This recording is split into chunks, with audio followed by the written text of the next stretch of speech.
Chicos, voy a contar una historia que parece de película, pero os juro que es 100% real. Es la historia de mi amigo Michel. Y cuando la escuchéis, entenderéis por qué digo que la justicia poética existe. Michel era ese chico callado del instituto. No era tímido, era resignado. Llevaba la misma sudadera con el logo borroso casi todos los días. Nunca podía quedarse a tomar algo después de clase, siempre tenía que irse corriendo a casa. Y al principio no sabíamos por qué. Hasta que un día, jugando a fútbol, se cayó y se rompió el pantalón. Llevaba unos moretones en la pierna que no eran normales. Nosotros, como los amigos idiotas pero bien intencionados que éramos, le preguntamos, oye, ¿en tu casa te pasa algo? Y él, con una tranquilidad que partía el alma, nos soltó, mi padre cree que el carácter se forma a golpes. Y mi madre mira para otro lado. Ahí lo supimos. Los padres de Michel eran una basura de personas. La situación en casa. Su casa era un infierno. Su padre, un tipo amargado que nunca estuvo contento con nada. Si Michel sacaba un 8, le preguntaba por qué no era un 10. Si ayudaba en casa, le decía que lo hacía para quedar bien. Nada era suficiente. Su madre, bueno, ella era como un fantasma. Sabía lo que pasaba, pero su mantra era, no le hagas enfadar a tu padre, Michel. Sé buen chico. Básicamente, le echaba la culpa a él. El único rayo de luz en su vida era su abuelo paterno. El abuelo vivía en un pueblo a unas horas de distancia, y los fines de semana que Michel podía escapar eran su salvación. El abuelo le enseñó a pescar, a arreglar cosas, le contaba historias. Era la única persona que le decía, te quiero, punto. La muerte del abuelo. Un día, en nuestro último año de instituto, el abuelo de Michel murió. Fue un golpe durísimo para él. No solo perdió a su mejor amigo, sino que sus padres ni siquiera le dejaron faltar a clase el día del funeral. Dijeron que no era excusa. Fue horrible. Michel estuvo semanas como un autómata. Iba a clase, cumplía, y se encerraba en su habitación.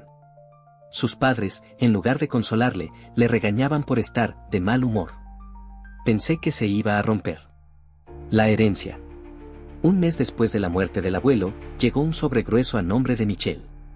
Un abogado. Sus padres quisieron abrirlo, pero Michel, por primera vez en su vida, se plantó. Es para mí, dijo, y lo cogió y se encerró en su cuarto.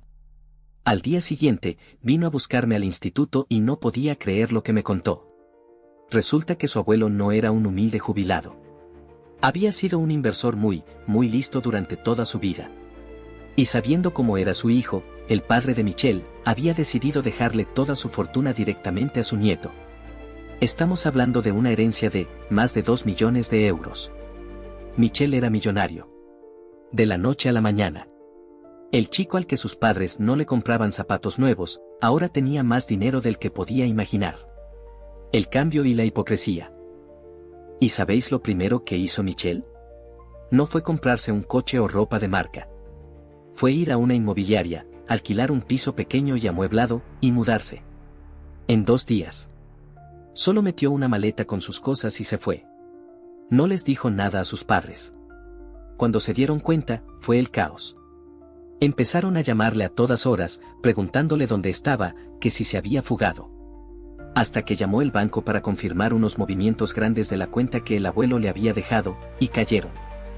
De repente, el padre que le gritaba por todo, ahora le mandaba mensajes cariñosos, hijo, tenemos que hablar, te echo de menos. La madre que le ignoraba, le lloraba por teléfono, vuelve a casa, mi cielito, te hemos hecho daño sin querer. Fue asqueroso. La avaricia le sacó una máscara de hipocresía que daba miedo. La negativa y la venganza silenciosa. Y entonces llegó el momento más épico. Michel accedió a quedar con ellos en un café, neutral. Yo fui con él, por apoyo. Sus padres llegaron con sonrisas falsas, intentando abrazarle. Y entonces su padre soltó la bomba, mira, hijo, con ese dinero, es mucha responsabilidad para un chico tan joven. Lo mejor es que lo gestionemos nosotros, somos tu familia. Michel los miró, sereno, y dijo algo que jamás olvidaré. Con una calma absoluta, les dijo. Michel. No sois mi familia. Mi familia era el abuelo, y ya no está. Vosotros sois dos extraños que vivían en la misma casa que yo. No os quiero en mi vida. No os voy a dar un céntimo. Y si volvéis a contactarme, llamaré a la policía. Se levantó, dejó el dinero del café en la mesa, y se fue. La cara de sus padres era un poema. Era una mezcla de rabia, incredulidad y pánico. Fue hermoso. Y ese fue el final. Michelle no despilfarró el dinero. Estudió una carrera que le gustaba, invirtió con cabeza, y vive una vida tranquila y feliz. Tiene una novia genial, un perro, y una paz que nunca conoció de niño. Sus padres intentaron contactarle un par de veces más, a través de otros familiares, pero él jamás se dio. Cortó por lo sano. Así que, chicos, esta es la historia de cómo mi amigo Michel, al que su familia trataba como basura, se volvió millonario y les dio la lección más importante de sus vidas, que el dinero no puede comprar el amor que destruisteis. Y para mí, eso no es ser rencoroso. Eso es tener dignidad. Y fue totalmente Reddit. Y por eso me hace sentir bien y sonrió jajajaja. Suscríbete para que sigas disfrutando de nuestras historias Reddit en tu canal Reddit Cuento 7.